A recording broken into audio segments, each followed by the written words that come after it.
Ok, alors vous m'avez posé la question, d'ailleurs c'était Virginie, mais je pense que comme il y a quelques nouvelles personnes, c'est un petit peu logique qu'on m'ait posé la question. C'est voilà, il y a une assemblée ici, c'est quoi la vision, comment ça s'est passé, etc. Alors comme j'avais déjà longuement témoigné de ce que le Seigneur avait fait, et comment on était amené à en arriver là, je vais peut-être plutôt en profiter pour faire un enseignement sur ce que je comprends de la vision. Et puis ce sera aussi l'occasion d'échanger. Et si vous avez des questions à poser, ben, n'hésitez pas. En fait, j'ai été interpellé cette semaine par le livre d'Esdras. Il y a deux livres qui nous parlent de la construction ici-bas, sur l'édifice et le temple de Dieu. C'est Esdras et bien sûr Néhémie. Ce qui est très intéressant, c'est que dans l'histoire de la reconstruction de ce temple, vous voyez que la priorité, c'était d'abord la construction du temple. La logique humaine voudrait que l'on puisse commencer par sécuriser les choses en construisant un mur. Mais ce n'est pas comme ça que ça marche avec le Seigneur. Les murs, ce sont des choses, si nous les construisons au départ, qui poseront toujours un problème, parce que les murs nous recroquevillent sur nous-mêmes. La première chose qui a besoin d'être restaurée dans la vie d'un homme ou d'une femme, c'est le temple que nous sommes. Et ici, nous en avons la parfaite illustration, puisque c'est un roi impie qui a été saisi par l'Esprit de Dieu. Et oui, Dieu peut saisir des impies, pour que justement, ce temple puisse prioritairement reconstruire. Je vous rappelle le contexte. En 722 avant Jésus-Christ, le royaume du Nord, rappelez-vous qu'à la suite de Salomon, le royaume du Nord était séparé du royaume du Sud, qui était représenté par le royaume de Juda. Et le royaume du Nord n'a eu aucun roi qui était bon. Alors quand je vous dis aucun, si vous pouvez regarder, il n'y avait pas un seul roi qui a honoré Dieu. La conséquence de cela, ça a été le jugement de Dieu sur le royaume du Nord, puisqu'il a amené les Assyriens qui ont déporté les gens du royaume du Nord. Donc ça a été assez terrible et ça s'est passé en 722 avant Jésus-Christ. Malheureusement, le royaume de Juda va lui aussi commencer à sombrer dans l'apostasie.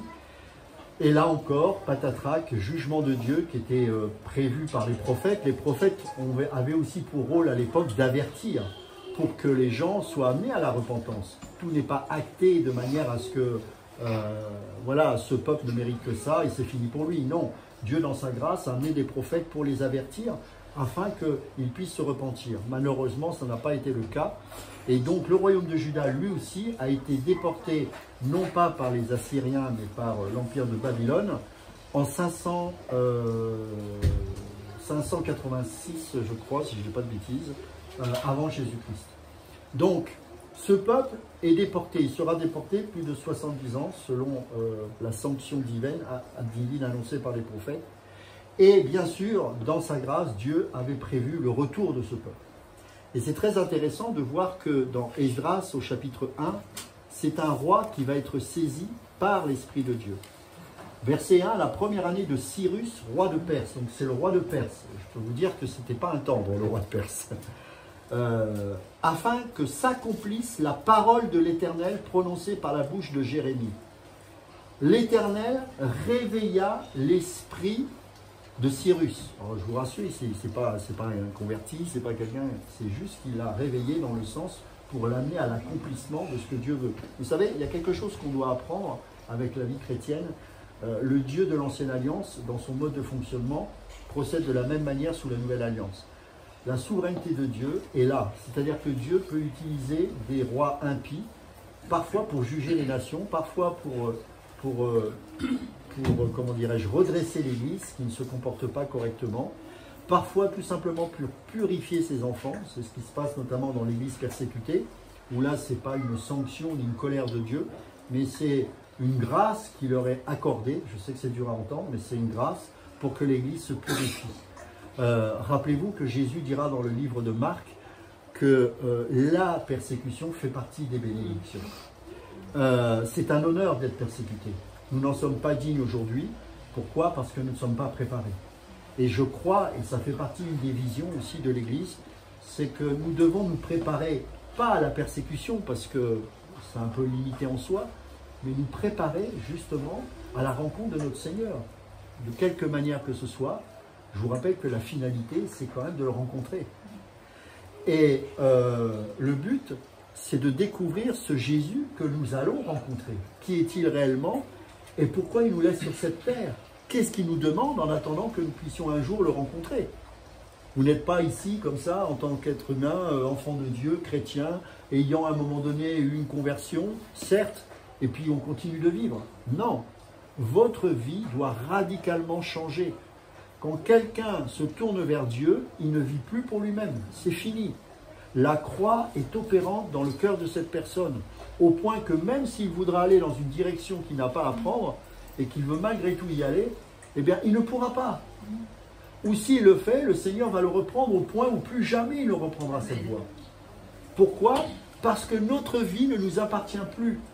Et c'est là, mes amis, où le bas blesse.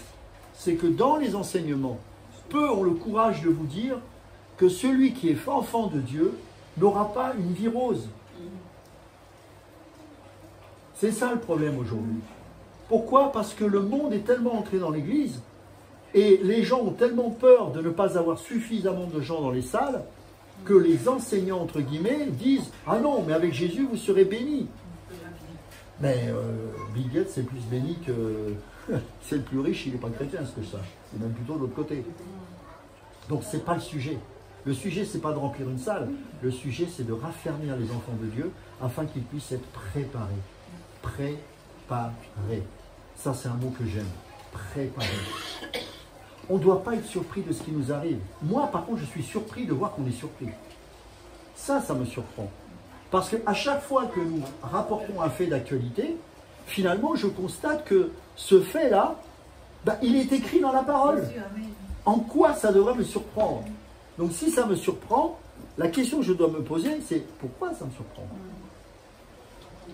Est-ce que, bien sûr, personne n'a envie de vivre une situation difficile, mais en même temps, le Seigneur nous dit, quand ces choses arriveront, réjouissez-vous. Pourquoi? Parce que cela annonce mon retour. Donc la deuxième question que je dois me poser, si ça ne me réjouit pas tant que ça, est-ce que j'ai tellement hâte qu'il revienne? Rappelez-vous, l'apôtre Pierre dira, hâtez la venue de notre Seigneur. Ce n'est pas de prier pour qu'il vienne plus vite, hein, ce n'est pas ce que ça veut dire. Hein. C'est qu'en vous, ce sentiment d'attente et d'urgence puisse prendre racine dans vos cœurs de plus en plus. Moi, ce que j'aime dans les témoignages de l'Église persécutée dans Porte Ouverte, c'est de voir que malgré les combats et malgré les difficultés, bien que parfois ils sont découragés, et Dieu sait s'il y a moyen d'être découragé, parce que c'est terrible ce qu'ils vivent, et on voit qu'ils tiennent que par la grâce de Dieu, c'est évident. Mais ils tiennent. Mais ils tiennent. Et pendant que je regardais la situation de l'Église dans le monde, et particulièrement l'Église persécutée, j'étais en train de me dire, mais ne sera-t-il pas quelque part des prophètes en train de nous avertir de ce qui risque de nous arriver? Je vais être un peu dur aujourd'hui, mais il faut que les gens l'entendent. Il n'y a pas de réveil en Occident. Il faut arrêter avec ça. Il n'y a pas de réveil. Oui, il y a beaucoup de salles remplies. Mais ces gens qui sont réunis autour d'un Dieu qui n'est pas le Dieu de la Bible, un Dieu qui fait plaisir au monde. Or, bien sûr, de manière déguisée, on prend certains versets sortis du contexte, mais ce Dieu-là n'amène pas la croix. Oui, ça remplit. Mais quand va arriver le feu, pas de jugement, mais de l'épreuve, car nous ne sommes plus sous la colère de Dieu, mais de l'épreuve, vous allez voir qu'il va y avoir une volée de moineaux. C'est pour ça que la priorité des enseignants, des pasteurs, des anciens, c'est de préparer le peuple. Préparons-nous, mes amis. Nous devons arrêter d'être surpris à chaque fois qu'il arrive quelque chose ici-bas. Ma femme m'a informé ce matin qu'il y a 200 personnes, je crois que c'est ça, une centaine de personnes qui sont à Limoges, sorties de nulle part, qui ont tout cassé à Limoges. Ils ont cassé des voitures, des machins. Jamais on a vu ça en France. Et ce qui est incroyable, c'est qu'il n'y a aucune raison. Ce n'est pas des gangs, ce n'est pas de la drogue, c'est juste pour casser. Est-ce qu'on est surpris de cela? Non. Je ne vais pas me réjouir que tout soit cassé, hein, bien sûr. Mais je me réjouis que Dieu m'a tellement gardé pour que je ne sois pas désécurisé, qu'il m'avait prévenu depuis longtemps dans sa parole que ces choses devraient arriver. Quand ce peuple a été déporté, croyez-moi que les prophètes ont été quand même un peu entendus. À un moment donné, ils ont compris que les 70 années passées en déportation, c'était à cause d'eux. À cause de leur comportement, à cause de leur péché, à cause de leur rébellion. Mais Dieu, dans sa grâce, va même pas appeler Esdras ou Néhémie. Il va appeler Cyrus. Je ne sais pas si vous imaginez l'état du peuple. Il va appeler Cyrus dans sa grâce souveraine. Pourquoi? Parce que c'était le roi qui était établi comme autorité. Même si Cyrus était un cauchemar, Dieu l'a établi. Il fait ce qu'il veut avec les rois. Et il a interpellé ce roi impie pour que ce peuple revienne en Israël. Vous imaginez? Ça veut dire qu'encore aujourd'hui, Dieu est capable d'interpeller et de réveiller l'esprit d'un dictateur qui persécute des chrétiens pour qu'il arrête. Allô? Amen, amen, amen. Qu'est-ce que ça veut dire, ça? Ça veut dire que Dieu règne et fait ce qu'il veut. Et donc, plutôt que d'essayer de lutter ou de dévier pour fuir la volonté de Dieu, c'est de comprendre que si Dieu fait ça, est-ce que c'est parce qu'il est méchant ou parce que c'est un Dieu qui est bon? On a besoin de comprendre que s'il fait ces choses-là, c'est pour notre bien, même si on ne le voit pas toujours. Ces 70 années de captivité hors de leur pays, quand on voit tout ce qui leur avait été promis, c'est affligeant. C'est affligeant. Mais pendant 70 ans, je pense que Dieu a travaillé leur cœur. Et que quand le roi de Cyrus a libéré cette nation et ce peuple pour qu'ils reviennent en Israël, Dieu a trouvé un reste motivé et zélé pour que ce temple soit reconstruit.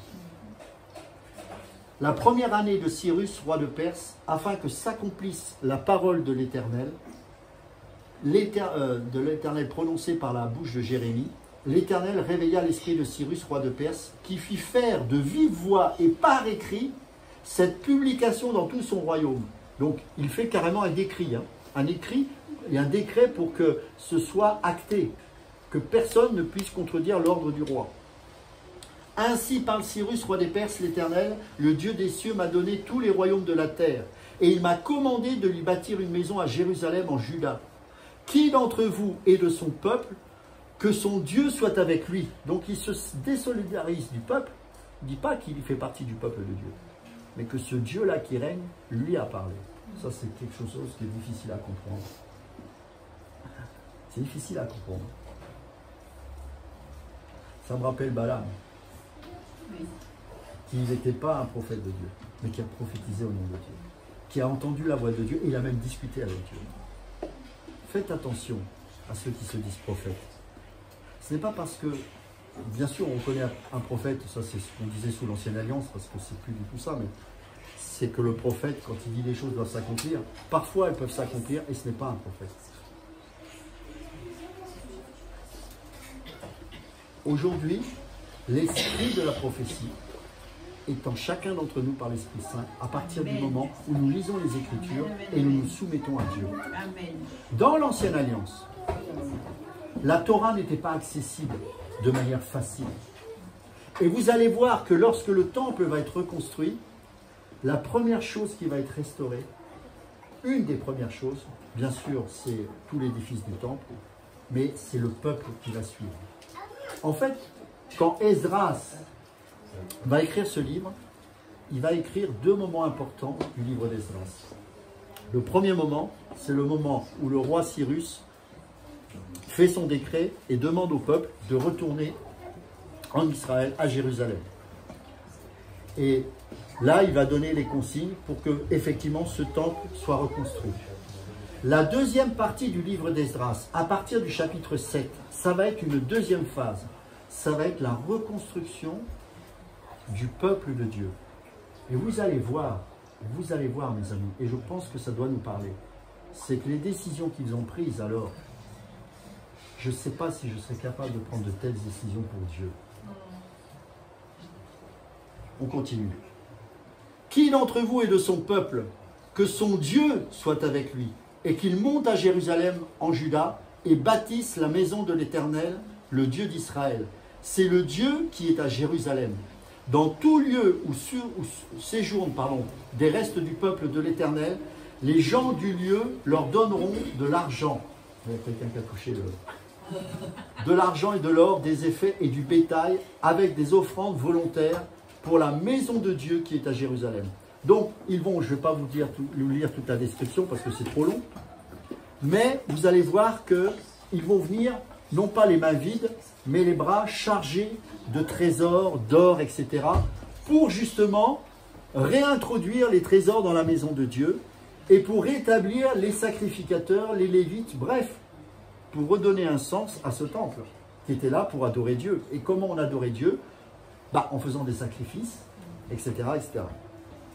Donc, les Juifs retournent, et à partir du chapitre 3, au 7e mois, eh bien, les enfants d'Israël retournent dans leur ville. Et le peuple s'assemble comme un seul homme, ou à Jérusalem. Josué, donc qui est le sacrificateur, et Zorobabel, qui est le gouverneur, vont ensemble établir l'autel du Dieu d'Israël, y offrir des holocaustes, non pas n'importe comment, selon ce qui est écrit dans la loi de Moïse. Mes amis, quelqu'un qui enseigne, c'est pas en disant n'importe quoi au pupitre. Il enseigne selon ce qui est écrit. Le temple a besoin d'être restauré en rapport avec les normes qu'exige Dieu concernant la reconstruction de ce temple. Sinon, c'est un temple bizarre ou un temple... Mais ce n'est pas le temple de Dieu. Et donc, ces hommes-là avaient pour mission de rappeler au peuple de Dieu qu'ils doivent bien sûr reconstruire ce temple, mais selon la loi de Moïse, selon Dieu qui a révélé les plans à Moïse et qui les a inscrits dans le livre de la Torah pour donner les instructions au peuple de Dieu. Et donc, ils se sont conformés à cela. Évidemment, au chapitre 4, et ça me rappelle moi quelque chose de personnel, ça m'avait parlé quand j'ai médité là-dessus. Au chapitre 4, qu'est-ce qui arrive? Vous savez, les fameux collaborateurs. Ça, c'est bien parce que les collaborateurs, ils viennent souvent quand on a besoin d'eux, ou qu'on a besoin de gens, ou qu'on se sent un peu dans une situation un peu compliquée. Et là, comme par hasard, arrivent les collaborateurs. Et souvent, quand on n'est pas assez mûr, on se dit « Ah, c'est de Dieu ». N'est-ce pas? Non. Non. Dieu n'a pas besoin de collaborateurs. Il a besoin des gens qui obéissent et qui captent la vision qui est liée à l'enseignement de la parole de Dieu pour que le temple que nous sommes soit reconstruit. C'est tout. Pas d'alliance en dehors de ça. Regardez, les ennemis de Juda et de Benjamin apprirent, chapitre 4, verset 1, apprirent que les fils de la captivité bâtissaient un temple à l'Éternel. Ça se sait. Vous savez, j'ai eu des coups de fil. Je ne dirais pas qui, j'ai eu des coups de fil. Ah, on a vu que... Pourtant, je dis, mais je comprends pas, on est tout petits. Déjà, les pasteurs qui appellent, on est tout petits. Ce serait bien qu'on puisse s'appeler. Peut-être pour certains, pourquoi pas. Et pour d'autres, j'ai le droit de dire non. Parce que je me renseigne. Je ne suis pas là pour m'associer dans le but de faire une œuvre X. Je pense que si Dieu me donne un mandat, ce n'est pas parce que c'est moi, c'est parce que je veux mettre Dieu en avant et sa parole. C'est tout. Ce n'est pas construire un empire. Ce n'est pas faire de l'argent. Et ce n'est pas faire une maison de repos. C'est un lieu où les gens qui aiment Dieu pourront dire « Dieu parle ». Dieu parle. Le reste, ça ne m'intéresse pas. Mais vous aurez toujours ça, pourquoi? Parce que nous sommes testés. Dieu nous teste. Dieu nous teste, mais aussi nous affermit pour nous montrer que si tu as ce caractère-là, c'est parce que je te le donne, je t'affermis. Ce n'est pas pour nous détruire. C'est pour nous encourager à dire, oui, tu vois, tu prends position parce que c'est moi qui t'ai établi. C'est moi qui t'ai établi, pas pour que tu sois un roi ou je ne sais quoi, mais pour que tu avertisses mon peuple, afin qu'il cesse d'être ballotté de droite et de gauche en permanence. Et quand j'ai commencé, j'étais surpris de voir que finalement, les premiers qui sont venus, c'était des chrétiens qui avaient 10, 15, 20 ans, 30 ans de ministère. 30 ans de chrétienté, 30 ans de vie d'église. 30 ans de souffrance. Non pas forcément de la maltraitance dans une église, c'est pas le sujet, même s'il y en a eu pour certains, mais 30 ans de désert, 30 ans de soif qui n'ont pas été comblés. Et le pire, c'est que certains se sont sentis accusés et coupables de ressentir cette soif alors que c'était légitime. Car le peuple de Dieu qui est né de nouveau a forcément toujours soif. Amen. Et tant que cette soif ne sera pas comblée par la parole de Dieu, eh bien, l'enfant de Dieu ne sera jamais satisfait.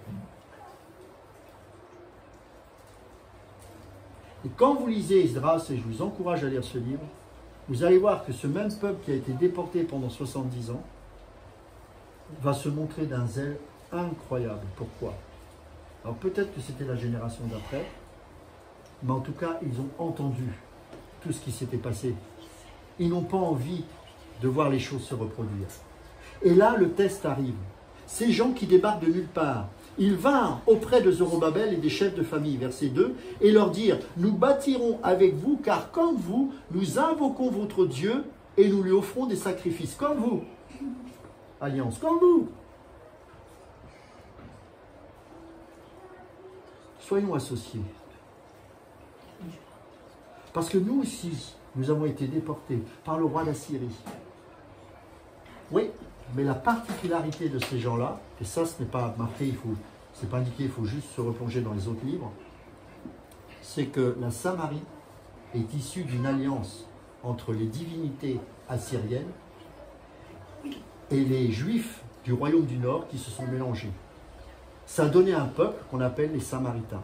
Et c'est la raison pour laquelle les Juifs ne rentraient pas en contact avec les Samaritains. Et quand Jésus parlait à une Samaritaine, forcément les Juifs étaient choqués parce que pour eux, c'était des gens de compromis, des gens de mélange. Car ils avaient pris leur Dieu, les dieux des Assyriens, et ils l'ont mélangé avec leur Dieu. Ils ont fait un temple au puits de Jacob, ils l'ont adoré, ce puits de Jacob. Ils n'allaient plus à Jérusalem. Ils avaient construit leur propre image de Dieu. Mais ils ne croyaient plus au véritable Dieu. Ça ne veut pas dire qu'ils ne le cherchaient pas, mais il y avait tellement de mélange qu'ils en étaient confus. Sauf que ces gens-là qui viennent ne sont pas bien intentionnés. Parce qu'ils viennent avec leur perception de Dieu, mais pas avec des bonnes intentions.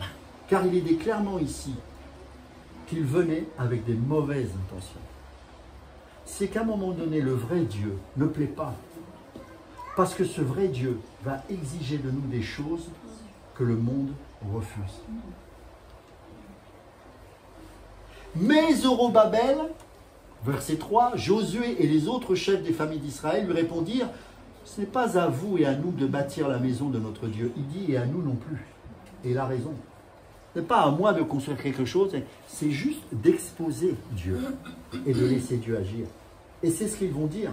Nous voulons restaurer ce qui a été écrit dans la parole, selon les exigences et les normes de la Torah. Rien d'autre. Ce n'est pas à vous et à nous de bâtir la maison de notre Dieu, nous la bâtirons nous seuls à l'Éternel, le Dieu d'Israël, comme nous l'a ordonné le roi Cyrus, roi de Perse. Et ça, c'est intelligent de dire ça. Parce qu'ils ont dit, de toute façon, c'est une ordonnance du roi de Cyrus. Qu'il soit païen ou pas, c'est le roi qui l'a ordonné. Et ça, ça fait taire les bouches. Alors, les gens du pays, qu'est-ce qu'ils vont faire? Et ça, c'est terrible. Et ça, j'ai commencé à le voir il y a quelques temps de cela. Alors, les gens du pays découragèrent le peuple de Juda. Ils l'intimidèrent pour l'empêcher de bâtir. Et ils gagnèrent à prix d'argent, c'est terrible ça, et ils gagnèrent à prix d'argent des conseillers pour faire échouer son entreprise. Il en fut ainsi pendant toute la vie de Cyrus, roi de Perse, et jusqu'au règne de Darius, roi de Perse. C'est pas parce que Dieu vous dit de faire quelque chose que ça va être facile. La reconstruction du temple va démarrer en 538, pour s'achever en 515. Avant Jésus-Christ. On parle de 538 à 515 pour se rapprocher de l'an 0. Et après, après Jésus-Christ. Voilà. Vous imaginez, de 538 à 515. Il y a eu des interruptions de plusieurs années. Parce que ce n'est pas une seule opposition que le peuple de Dieu a vécue. C'est plusieurs. Ils sont venus à la charge plusieurs fois. Et ils ont même réussi à convaincre le roi qui venait après pour lui dire, ces hommes-là sont en train de construire quelque chose, tu vas le regretter, parce que si tu consultes bien les archives, tu vas voir que ce peuple a été un jour un très grand peuple et qu'il a dominé sur tous les rois de la terre. Donc il va regarder, il va dire, oh là, pape, vous arrêtez tout de suite. Ça a duré des années. Des années. Plus de 13 ans. Break. Parce que le roi qui venait après a dit, on arrête ça. Mais Dieu, dans sa grâce, a encore réveillé un roi. Et ils ont reconstruit.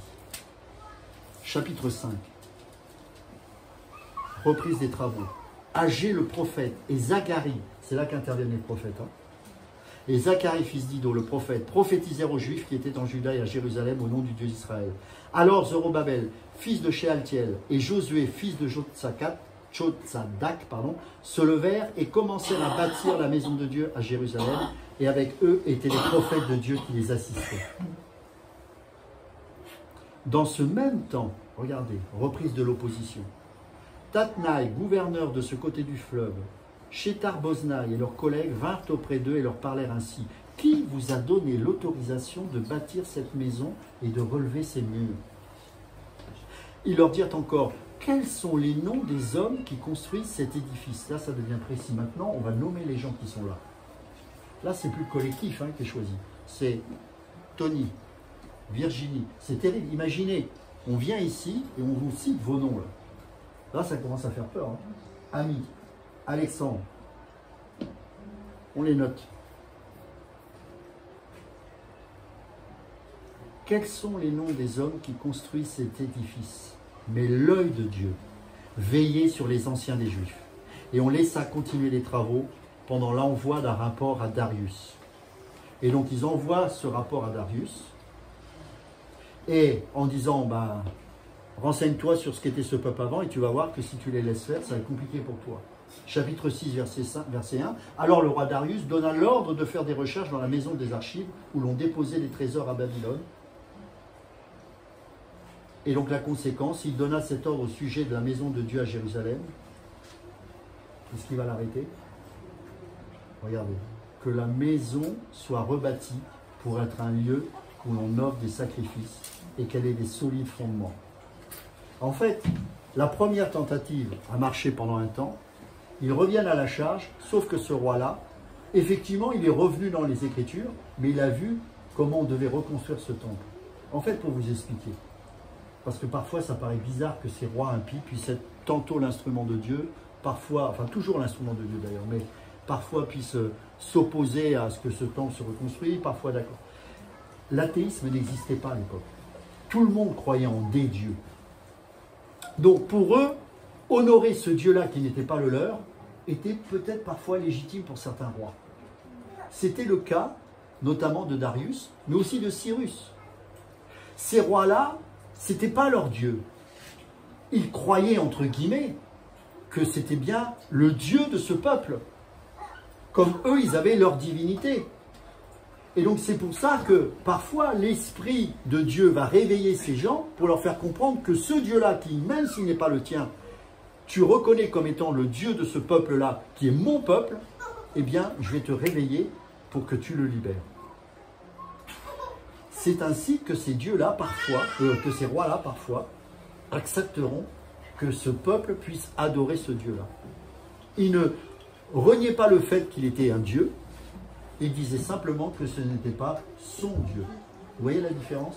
C'est compliqué pour nous, parce que nous, c'est soit on croit en Dieu, alors différents dieux, parce qu'il y a des musulmans, il y a des... bref, et soit il y a des athées, et principalement ici en Occident, c'est pas mal d'athées. Mais ça n'existait pas. Il n'y avait pas d'athées à cette époque-là. Ça n'existait pas. Par contre, la seule religion monothéiste de l'époque, c'était qui? C'était les Juifs. C'était le seul peuple qui adorait qu'un seul Dieu. Les autres avaient plusieurs divinités. Donc c'était ça la grande différence. Donc, rebelote, chapitre 7, maintenant c'est Esdras qui arrive. Donc, là, on arrive à une autre période. Et c'est très intéressant de voir qu'il va se passer quelque chose de très fort. Après ces choses, verset 1, chapitre 7, sous le règne d'Artaxerxès, roi de Perse, vint Esdras. Donc on cite ses origines. Cet Esdras, il vint de Babylone. C'était un scribe versé dans la loi de Moïse. Tiens donc. Donné par l'Éternel, le Dieu d'Israël. Et comme la main de l'Éternel, son Dieu, était sur lui, le roi lui accorda tout ce qu'il avait demandé. Plusieurs des enfants d'Israël, des sacrificateurs et des Lévites, des chantres, des portiers, des Néciciens, vinrent aussi à Jérusalem la 7e année du roi Artaxerxès. Esdras arriva à Jérusalem au 5e mois de la 7e année du roi. Il était parti de Babylone le 1er jour du 1er mois et il arriva à Jérusalem le 1er jour du 5e mois. La bonne main de son Dieu était sur lui, car Esdras avait appliqué son cœur à étudier, écoutez bien, et à mettre en pratique la loi de l'Éternel et à enseigner au milieu d'Israël les lois et les ordonnances. Et il n'est pas venu les mains vides, hein. Il est venu avec le décret du roi Artaxerxès, roi des rois, à Esdras. Il dira, j'ai donné ordre de laisser aller tous ceux du peuple d'Israël, de ses sacrificateurs et de ses lévites qui se trouvent dans mon royaume et qui sont disposés à partir avec toi pour Jérusalem. Quand Dieu vous mandate, même les autorités vont vous donner un coup de main. Amen. Esdras était un homme versé dans les Écritures. C'était un enseignant. Et il était temps maintenant que Dieu fasse venir Esdras pour cette reconstruction du temple. Pourquoi? Parce qu'il y aura 2 phases de reconstruction. On l'a lu jusqu'au chapitre 6, il y a la reconstruction du temple sous le gouverneur Zorobabel. Mais maintenant, c'est la 2e partie de la reconstruction du temple, c'est la reconstruction du peuple avec Esdras comme principal interlocuteur qui, lui, va se préoccuper d'enseigner le peuple de Dieu. Et donc, Esdras va, au travers des enseignements, susciter un réveil. Ça vous rappelle rien? Il y a un autre passage dans Néhémie, rappelez-vous, dans chapitre 9. Alors que les murailles sont en train de reconstruire, qu'est-ce qui va se passer? Ils vont sortir la Torah, ils vont lire, et qu'est-ce qui va se passer? Un véritable réveil. Pourquoi? Parce que le peuple juif ne connaissait plus les Écritures. Et quand ils vont entendre les exigences de la loi, est-ce qu'ils vont se taper sur le ventre en disant on est béni, Dieu nous rend riche? Ils vont pleurer amèrement, ils vont se repentir, et ils vont prendre des décisions liées à la repentance qui était réelle et sincère de leur part, parce que l'Esprit les avait convaincus de péché, de justice et de jugement. De la même manière, et ça je vous dis, ceux qui aiment Dieu vont prendre les décisions qui vont être difficiles à prendre. Les autres ne pourront pas les prendre parce que c'est impossible de les prendre quand on n'a pas l'Esprit de Dieu.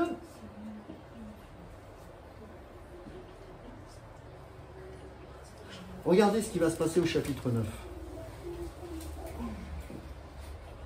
Regardez bien. Après, verset 1, que cela fut terminé, les chefs s'approchèrent de moi en disant, le peuple d'Israël, les sacrificateurs et les Lévites ne sont point séparés des peuples de ce pays, et ils imitent leurs abominations, celles des Cananéens, des Essiens, des Phérésiens, des Jébusiens, des Ammonites, des Moabites, des Égyptiens et des Amoréens, tous ceux que Dieu avait chassés à l'époque quand Israël devait prendre possession de Canaan. Pourquoi? Verset 2, regardez. Car ils ont pris de leurs filles pour eux et pour leurs fils. Et ils ont mêlé la race sainte avec les peuples de ces pays. Et les chefs et les magistrats ont été les premiers à commettre ce péché. La conséquence de cette prière de confession d'Esdras, regardez au verset 3. Lorsque j'entendis cela, donc Esdras, je déchirai mes vêtements et mon manteau. Je m'arrachai les cheveux de la tête et les poils de la barbe, et je m'assis désolé. Auprès de moi s'assemblèrent tous ceux que faisaient trembler les paroles du Dieu d'Israël, à cause du péché des fils de la captivité. Et moi, je restai assis et désolé jusqu'à l'offrande du soir. Puis, Au moment de l'offrande du soir, je me levai du sein de mon humiliation, avec mes vêtements et mon manteau déchiré. Je tombai à genoux, j'étendis les mains vers l'Éternel, mon Dieu. Et je dis, mon Dieu, je suis dans la confusion et j'ai honte, ô mon Dieu, de lever ma face vers toi, car nos iniquités se sont multipliées par-dessus nos têtes et nos fautes ont atteint jusqu'aux cieux. Bon, vous lirez la suite de cette immense confession. Mais regardez les décisions qui vont être prises. Terrible, hein? Et moi, quand je lis ça, j'essaie de me mettre à la place de ces gens-là. Chapitre 10, verset 1. En fait, le peuple avait épousé des femmes étrangères. Pour ceux qui croient que des chrétiens peuvent encore se marier avec des païens, ça toujours surprend qu'on pose encore ce genre de questions. Allez demander aux juifs si les juifs doivent se marier avec des goïs. Franchement. Je parle une fois qu'on est chrétien. Hein. Quand on est un enfant de Dieu, on se marie avec une enfant de Dieu. Point barre. Ou est-ce que Dieu nous dit que, oh ben non, ben vous pouvez, il n'y a pas de... Non. Parfois, on a une situation qui est ainsi parce que l'un des deux se convertit et l'autre pas. Ça, c'est une autre situation et c'est géré différemment. Mais là, je vous parle que deux êtres qui sont enfants de Dieu, qui ne sont pas encore mariés, pourquoi vous voulez qu'ils aillent se mettre avec des gens qui sont du monde? Ils n'ont pas assez de combats comme ça. En tout cas, chez les Juifs, ça ne marchait pas comme ça. Toujours est-il que malheureusement, par ignorance aussi, ils se sont mariés avec des Cananéennes, avec des Amoréennes, etc. C'était d'autant plus dramatique que c'était aussi des Lévites. C'était des gens qui officiaient pour Dieu, qui malheureusement étaient mariés avec des femmes impies. Esdras se leva, verset 5, et il fit jurer aux chefs des sacrificateurs, des Lévites et de tout Israël de faire ce qui venait d'être dit, et ils le jurèrent. Puis Esdras se retira de devant la maison de Dieu, et il alla dans la chambre de Jochanan, fils d'Eliashib, et quand il y fut rentré, il ne mangea point de pain et ne but point d'eau, parce qu'il était dans la désolation à cause du péché des fils de la captivité. On publia dans Juda et à Jérusalem que tous les fils de la captivité et à se réunir à Jérusalem, convocation, et que d'après l'avis des chefs et des anciens, quiconque ne s'y serait pas rendu, dans 3 jours, aurait tous ses biens confisqués, et serait lui-même exclu de l'assemblée des fils de la captivité. Discipline. Mes amis, il faut une discipline à un moment donné. On avertit une fois, 2 fois, les gens ne veulent pas. Au revoir. Tous les hommes de Juda et de Benjamin se rassemblèrent à Jérusalem dans les 3 jours. C'était le 20e jour du 9e mois. Tout le peuple se tenait sur la place de la maison de Dieu, tremblant à cause de la circonstance et par suite de la pluie. Donc c'est-à-dire qu'en fait, ce que je ne vous ai pas dit là, c'est que pendant tout ce temps-là, il pleuvait. Et vous aviez des gens qui restaient sous la pluie depuis plusieurs jours. Mais il y avait une telle crainte de Dieu qu'il ne voulait pas rater cette convocation, car il savait que ce qu'il faisait était un péché devant Dieu et qu'il devait prendre des bonnes décisions pour prendre, justement, pour changer de voie. Verset 11. Alors, verset 10. Esdras, le sacrificateur, se leva et leur dit, « Vous avez péché en vous alliant à des femmes étrangères, et vous avez rendu Israël encore plus coupable. Confessez maintenant votre faute à l'Éternel, le Dieu de vos pères, et faites sa volonté. Séparez-vous des peuples du pays et des femmes étrangères. » Toute l'assemblée répondit d'une voix haute, « À nous de faire comme tu l'as dit. » Mais le peuple est nombreux, le temps est à la pluie et il n'est pas possible de rester dehors. D'ailleurs, ce n'est pas l'œuvre d'un jour ou deux, car il y en a beaucoup parmi nous qui ont péché dans cette affaire. Que nos chefs restent donc pour toute l'assemblée, et tous ceux qui sont dans nos villes se sont alliés à des femmes étrangères, viendront à des époques fixes avec les anciens et les juges de chaque ville, jusqu'à ce que l'ardente colère de notre Dieu se soit détournée de nous au sujet de cette affaire. Donc ils vont prendre cette décision. C'est très dur, hein, parce qu'ils ont vécu pour certains des liens d'amour, d'affection profonde avec ces femmes. Certaines étaient peut-être dépendantes de ces hommes-là, mais ce n'était pas négociable.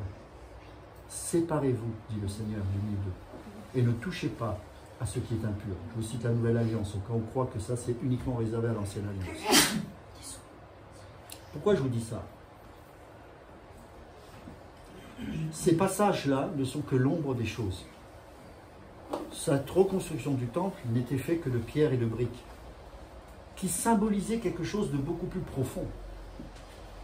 C'est qu'un jour viendra où le temple va être détruit. Mais que Jésus, comme il l'a dit dans les Écritures, sera reconstruit le 3e jour à sa résurrection. Et ce temple, c'est d'abord Dieu lui-même, mais c'est nous qui allons devenir un temple du Saint-Esprit, selon 1 Corinthiens 3, 16 et 6, 19. Nous sommes le temple du Saint-Esprit. Et donc Dieu va restaurer le temple. De quelle manière? Question que je vous pose. Comment il va restaurer ce temple que nous sommes? Ou le nourrir, ou le faire grandir?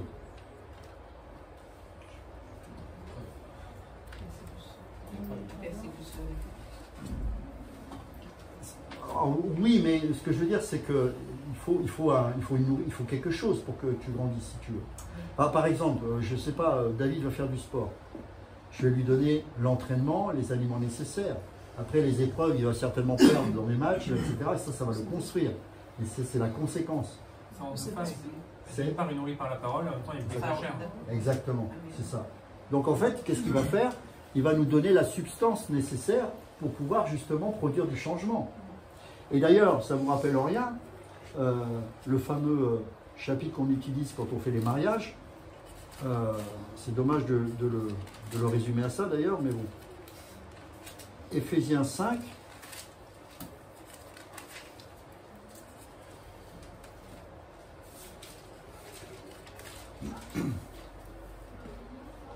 Alors on va prendre à partir du verset 18. Ne vous enivrez pas de vin, c'est de la débauche. Soyons au contraire remplis de l'esprit. Alors comment on est remplis de l'esprit? La réponse, elle nous est donnée au verset 19. Entretenez-vous par des psaumes, par des hymnes, par des cantiques spirituels, chantant et célébrant de tout votre cœur les louanges du Seigneur. Alors, certains croient que c'est en faisant grelingue à la guitare qu'on va être justement édifié. Absolument pas, faux. C'est pas ça. Parce qu'en fait, il n'y avait pas de louanges comme ça à l'époque. C'est-à-dire que les introductions de Paul, est-ce que vous savez que c'était chanté? Ça s'appelle des doxologies. Une doxologie, c'est quand on rend gloire à Dieu, et c'était souvent représenté par des formes d'hymnes qu'on chantait ensemble. Et d'ailleurs, les Juifs chantent la Torah. Et de la même manière, dans la première église, on s'entretenait par des psaumes, par des hymnes, par des cantiques. Pourquoi? Parce qu'on chantait les psaumes. Et le meilleur moyen de se remémorer la parole, c'est en les chantant. Donc en fait, c'est ça dont il fait mention. Hein. C'est pas... J'ai rien contre, mais ça ne nourrit pas ça. Et c'est pour ça que très souvent, on chante encore aujourd'hui pour certaines églises, et c'est bien, des anciens cantiques où il y a la parole de Dieu qui est chantée. Pourquoi? Parce que c'est un bon moyen de nous édifier et surtout de nous remémorer les versets. Donc c'est ça dont il fait référence, puisque en introduction, il dit « Entretenez-vous par des psaumes, des chants cités, récités de David, d'Asaph, etc. » par des hymnes, par des cantiques spirituels, chantant et célébrant de tout votre cœur les louanges du Seigneur. Rendez continuellement grâce à Dieu le Père pour toutes choses, pas que seulement quand ça va bien. Au nom de notre Seigneur Jésus-Christ, vous soumettant les uns les autres dans la crainte de Christ. Femmes, que chacune soit soumise à son mari comme au Seigneur.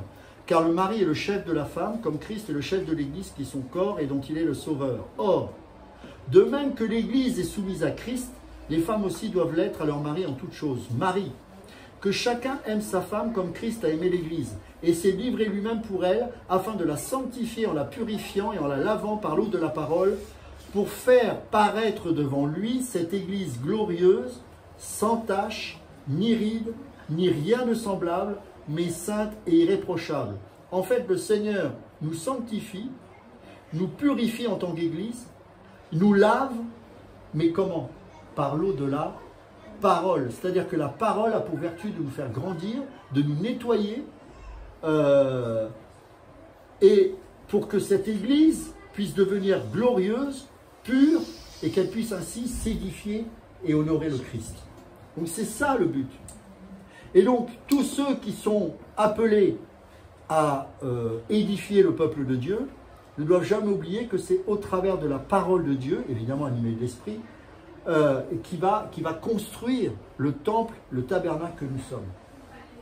Donc, si je fais un parallèle avec Néhémie, Dieu nous a donné le Saint-Esprit. À quel moment on voit que l'Église est née véritablement avec cette expérience du Saint-Esprit? Est-ce que vous pouvez citer le passage?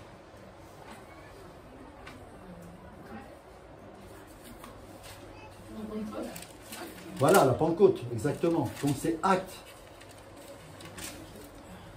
Chapitre 2, le jour de la Pentecôte, ils étaient tous ensemble dans le même lieu. Tout à coup, il vint du ciel un bruit comme celui d'un vent impétueux et il remplit toute la maison. Bon, je ne vais pas citer tout le passage, mais attention, ils se sont réunis là parce que d'abord Dieu leur avait demandé. Jésus leur a demandé, attendez, attendez. Donc ils se sont réunis dans un lieu pour attendre. Je ne suis pas sûr qu'ils savaient ce qu'ils allaient recevoir, mais ils s'attendaient. Je ne sais pas ce qui se passait dans leur tête. Peut-être pour certains, c'était que les Romains allaient les chasser, j'en sais rien. Mais ils attendaient, ils priaient. Je pense qu'ils avaient quand même compris d'autres choses. Surtout que pendant 40 jours après sa résurrection, il a continué de les enseigner et il a certainement dit des choses très fortes aussi. Donc ils attendaient. Et le temple a été dédicacé à ce moment-là à la Pentecôte. Le temple que nous sommes, le Saint-Esprit est venu. Et l'Église vivra pleinement son accomplissement à partir de 70 après Jésus-Christ, quand le temple d'Hérode sera totalement détruit, car il fallait que ce temple soit détruit, car nous étions passés sous une autre alliance. Et désormais, tout ce qui était dans l'ancienne alliance, des briques, des pierres, et qui n'étaient que des ombres, devient désormais spirituel. Ce peuple qui était fait de chair et de sang deviendra un peuple uni, non plus en vertu de la race ou de la couleur, mais par le lien de l'esprit. Il n'y a plus ni homme, ni femme, ni juif, ni grec. Tout va devenir spirituel. Cette nation, ces sacrificateurs qui étaient à part pour Dieu, eh bien, n'étaient que l'ombre de ce que nous sommes aujourd'hui, puisque nous sommes tous, selon 1 Pierre chapitre 2, versets 5 à 10, des sacrificateurs pour Dieu. Nous sommes une nation sainte. Il n'y a plus un Israël. Il y a une nation sainte, composée de juifs et de non-juifs, mais unis autour du Seigneur Jésus-Christ et baptisés de l'Esprit Saint à la nouvelle naissance pour former le temple du Saint-Esprit. Il s'est passé la même chose à l'inauguration de ce temple que lorsque Esdras, lorsque le temple devra être construit, donnera les consignes de se séparer de ces femmes impies.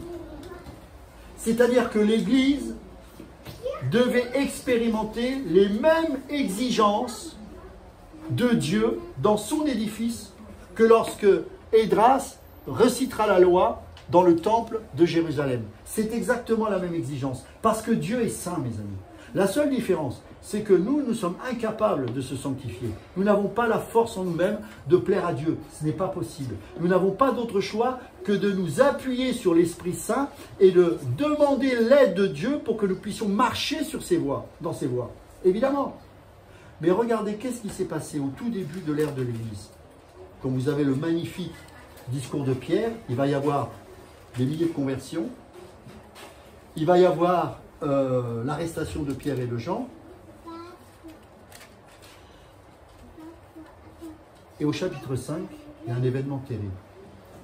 Ananias et Saphira, des enfants de Dieu.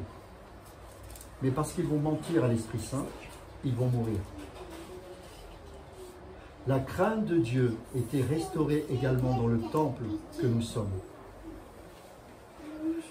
Et pour montrer que le temple de l'Esprit Saint est saint, la crainte de Dieu devait être restaurée aussi dans l'Église. Et c'est pour ça qu'il fallait que cette exigence se montre au peuple juif, parce que eux, ils savaient ce que c'était que la crainte de Dieu. Car à l'époque du temple, personne ne pouvait rentrer dans le lieu très saint sans être foudroyé par Dieu. Seul le souverain sacrificateur pouvait y pénétrer une fois par an. Et là, ils étaient en train de voir de l'extérieur une église où la crainte de Dieu est tellement présente que 2 personnes qui osaient mentir au Saint-Esprit ont été tuées par Dieu. Ah. Paul lui-même dira: faites attention à la manière dont on partageait le repas, car des gens sont morts pour en avoir pris indignement. La crainte de Dieu. Il m'est arrivé d'aller dans des assemblées, pas en France malheureusement, où la crainte de Dieu était telle que je sentais que je ne pouvais pas faire n'importe quoi. La crainte de Dieu. J'ai eu la grâce de pouvoir expérimenter cette crainte de Dieu. C'est une grâce, hein. Et je voyais des gens autour de moi qui avaient la crainte de Dieu, pas peur, mais la crainte de Dieu, le respect de Dieu. À tel point, c'est que lorsqu'on était au pupitre et qu'on partageait la parole, on tremblait parce qu'ils étaient parfois un peu naïfs et je dis, mais on n'a pas intérêt à dire n'importe quoi parce qu'ils boivent ce qu'on est en train de dire. Alors qu'on voulait qu'ils boivent les paroles, les Écritures. Donc il fallait qu'on fasse attention à ce qu'on pouvait dire. Mais moi, ça m'émerveillait de voir la crainte qu'ils avaient de Dieu.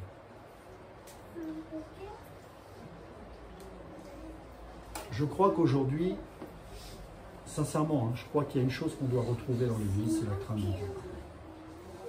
C'est la crainte de Dieu. Et la crainte de Dieu, ce n'est pas trembler de peur parce qu'on a peur d'avoir un Dieu. Non, Dieu est grâce. Mais est-ce que Dieu est grâce, ça veut dire qu'on peut faire n'importe quoi? Non, justement parce qu'il est grâce, on ne fait pas n'importe quoi. Parce que Dieu, quand il est grâce, il se manifeste dans son amour et il nous révèle les choses qui ont besoin d'être changées. La loi provoque une distance et nous amène à une forme de condamnation parce qu'on voit bien qu'on est incapable de répondre à ses exigences.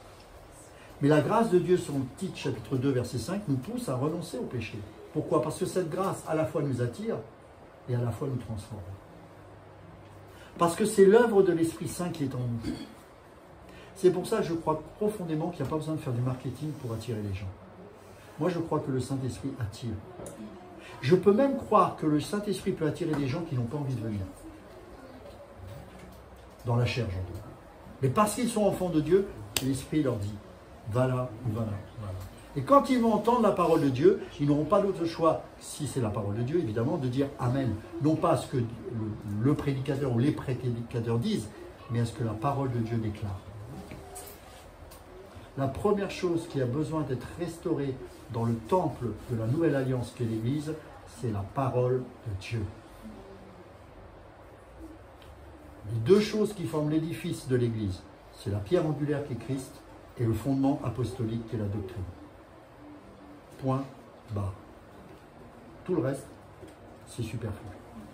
L'électricité, le chauffage, le ventilateur, le mur blanc, tout ça, c'est superflu. La base d'une église, c'est la pierre angulaire qui est Christ et le fondement des apôtres, c'est-à-dire la doctrine apostolique, c'est-à-dire toute la nouvelle alliance et toutes les épîtres.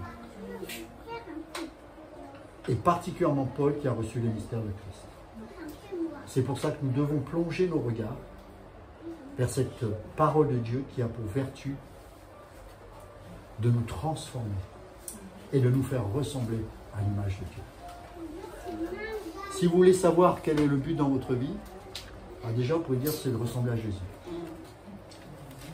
C'est tout. À partir de là, vous avez la réponse. Après, sous quelle forme, de quelle manière, ressembler à Jésus. Quand je dis ça, je tremble parce que j'ai ouf. Mais c'est pas grave. On en est là où on en est. Et c'est là où la grâce est utile pour nous. C'est qu'elle ne nous condamne pas, elle nous transforme. Elle dit, ok, repens-toi, mets un mot à ce qui n'est pas bien, mets un mot à tes mots, mets un mot MOT à tes mots MAUX. Parce que si tu ne le mets pas, tu ne vas jamais le reconnaître. Si tu ne le reconnais pas, tu ne pourras pas agir. Et Dieu, tant que tu ne le reconnaîtras pas, n'agira pas. Mais à partir du moment où tu confesses, comme dit la parole, il est fidèle et bon pour nous pardonner. Et le pardon se fait expérimental qu'à partir du moment où on change. Parce que si on demande pardon pour le même péché pendant 50 fois, la question que je me pose, est-ce que tu demandes vraiment pardon à Dieu? Parce que ce n'est pas sérieux. Mais à partir du moment où Dieu te parle, repentance, changement, conversion. La conversion, c'est tous les jours. Je ne parle pas d'être nouveau-né, d'être un enfant de Dieu. C'est tous les jours. La repentance, c'est tous les jours. C'est tous les jours.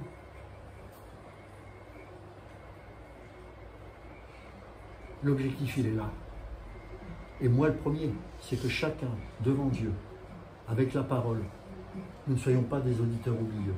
Et qu'on puisse se dire, puisque je fais partie du temps, oui, je veux grandir, Seigneur. Je reconnais que j'y arrive pas. Je reconnais qu'il y a tellement d'incapacités en moi. Je reconnais que parfois, il y a des choses qui m'attirent plus dans le monde que toi. Je le reconnais. Mais je veux changer. Seigneur, provoque les situations dans ma vie où je n'aurai plus d'autre choix que de te servir. Il va le faire. Et d'ailleurs, on a du mal à prier ainsi parce qu'on sait qu'il va le faire. On dit, aïe, aïe, aïe, ah, c'est chose que je demande. Ça vous est tous arrivé, n'est-ce pas? En tout cas, moi, ça m'arrive. Quand je demande quelque chose, je sais qu'il va répondre, mais ça va être... Et quelques jours après, il m'arrive des choses. Et je dis, ah, c'est là. Mais bizarrement, je change. Pourquoi? Parce que ce n'est pas nous qui changeons. On met tous nos efforts, mais on s'appuie sur quelque chose ou quelqu'un de supérieur à nous-mêmes. Ce n'est plus moi qui vis, c'est Christ qui vit en moi. Il m'a envoyé son esprit pour que je puisse goûter de sa sainteté, pour que je puisse part à sa sainteté. Tu es précieux, tu es précieuse. Ne te vautre pas avec les cochons. Ne mange pas les caroubles. Mange les mets du roi. Pour terminer, je voudrais vous donner un exemple. Je ne peux pas le faire là parce que c'est trop petit. C'est un pasteur qui m'a enseigné ça, je n'ai jamais oublié. Enfin, il ne m'a même pas enseigné, on sortait du culte. C'était un mercredi soir, on avait culte aussi les mercredis soirs. Et on allait souvent à un Chinois et il était l'invité de l'église de Paris. Et puis, il nous partageait quelque chose. Et il me regarde, il me dit, tu sais Ludo, regarde, on est là. On était assis autour d'une table. Je ne m'en suis jamais remis de ce truc. C'est tout simple, hein, mais ça, moi, ça m'a parlé. Il dit, regarde, qui était à la table du roi David? Qui était à la table du roi David? Celui qui était le plus proche de lui à table. Vous savez qui c'était? Méphibosheth. Vous savez qui c'était Méphibosheth? Méphibosheth était celui que la nourrice avait fait tomber. C'était le fils de Saül.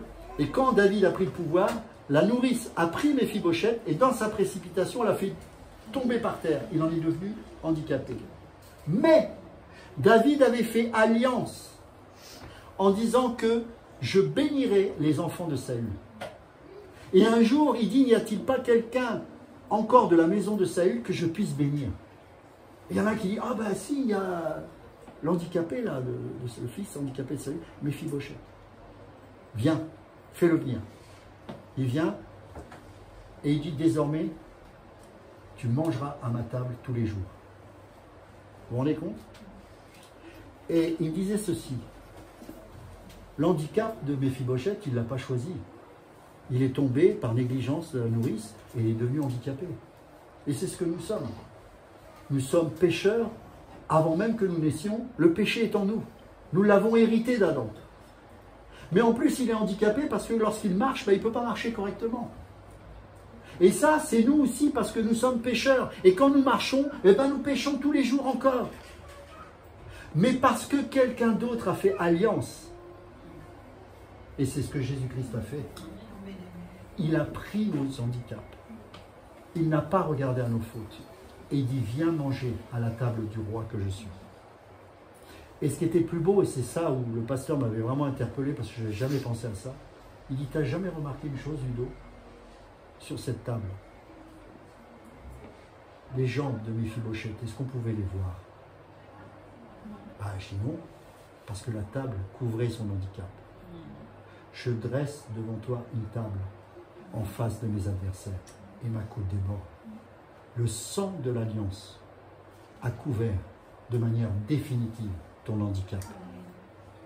Et c'est pour ça qu'il n'y a plus aucune condamnation pour ceux qui sont en Jésus-Christ.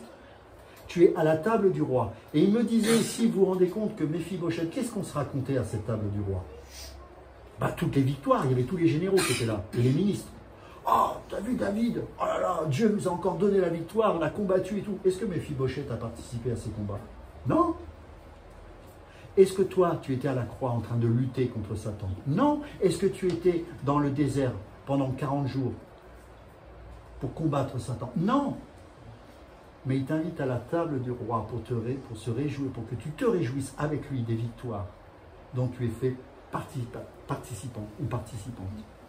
Pourtant, tu n'as rien fait. Mais tu peux te réjouir avec Jésus de la victoire qui a été obtenue à la croix. C'est extraordinaire, mes amis. C'est extraordinaire. Combien de gens le savent? Combien de gens le vivent réellement? La sanctification, c'est pas je me sanctifie parce qu'il faut. C'est parce que je suis à la table du roi. Et puis parce que mon handicap, ben, il n'y en a plus, le sang a été versé. Je ne regarde plus tes défauts, je ne regarde plus tes péchés, je regarde celui qui est en toi, qui règne. Et si dans certains aspects de ta vie, il ne règne pas encore, eh ben, on va tout faire pour restaurer ces choses. En enseignant, en priant, en aimant, en aidant, mes amis, en aidant, quand quelqu'un est dans le besoin, ça peut être financier, ça peut être, je ne sais pas, plein de choses, en aidant. Tout ça, ça s'appelle l'Église. Mais mon souhait, mes amis, et je vais finir avec ça, c'est que, et d'ailleurs ce n'est pas possible en théorie, mais je ne veux pas croire un seul instant qu'à cette table, des gens soient excommuniés, parce que ce n'est pas le cœur de Dieu. Méphibosheth, à un moment donné, a eu peur lorsque son fils Absalom a voulu détrôner David. Et Méphibosheth est resté avec Absalom.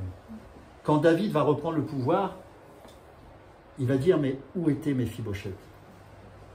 Et en fait, le serviteur de Méphibosheth est allé calomnier Méphibosheth auprès de David en disant, moi je t'ai suivi, mais lui il a préféré rester. Et vous savez quoi? C'était faux.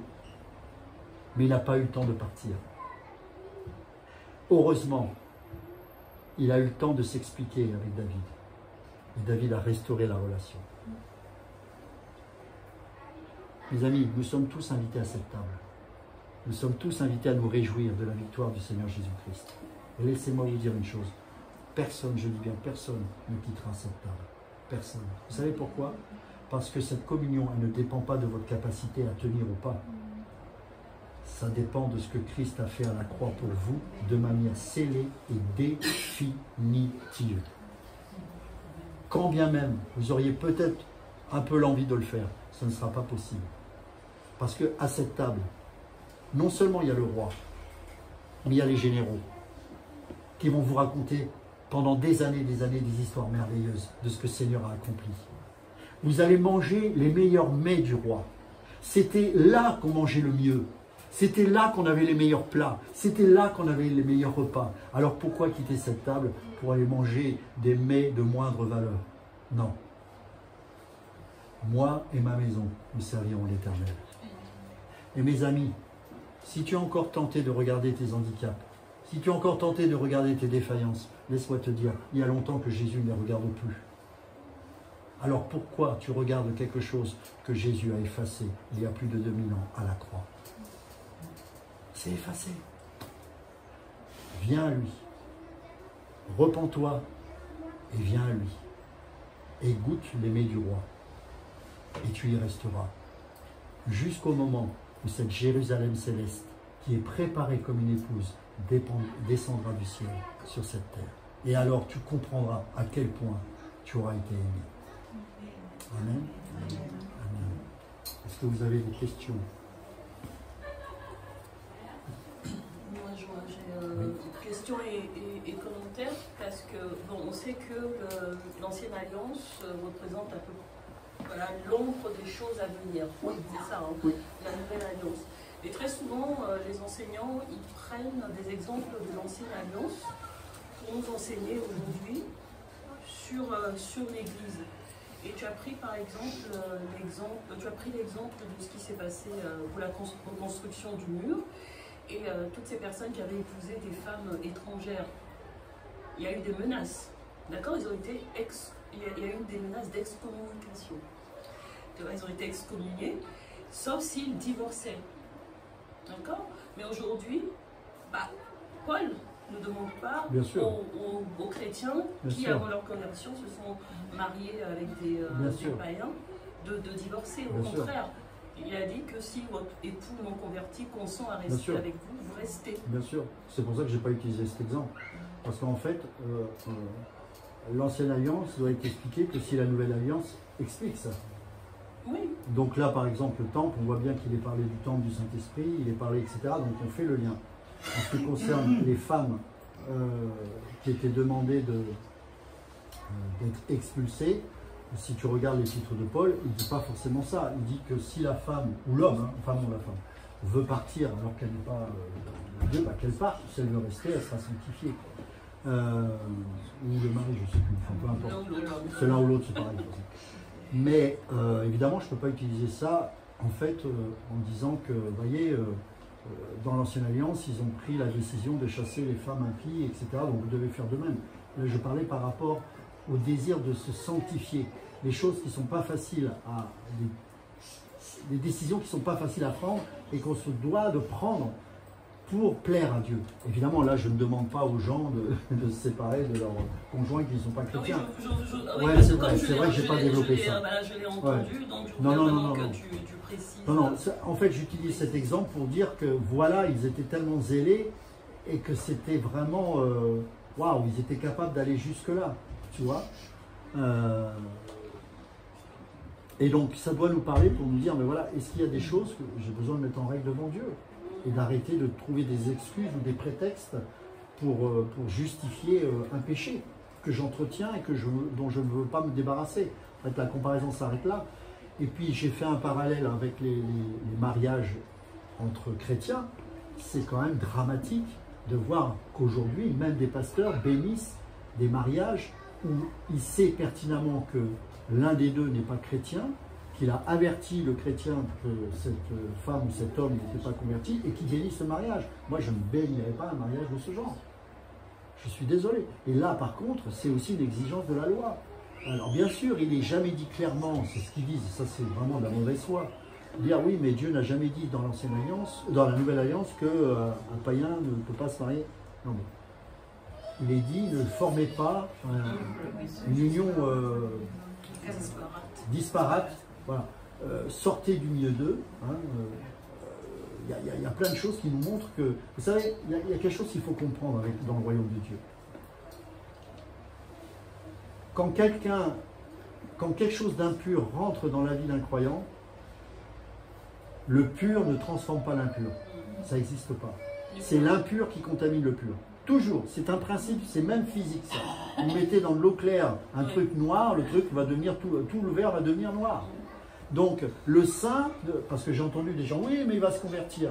Mais où est-ce que tu entends ça? S'il va se convertir, aie suffisamment de foi pour rester non marié, et au moment où il se convertira la personne, là tu pourras te marier. Ça c'est marrant, on n'a pas la foi pour ça.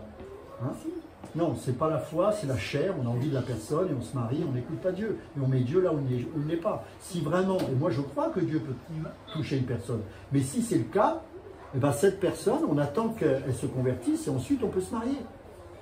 Mais non, ça va être des combats, ça va être des combats. Et il est dit aussi, ne vous mettez pas dans un même joug avec un étranger. Oui. Il n'y a pas de plus grand joug que le mariage. C'est ce qu'il y a de pire. C'est ça.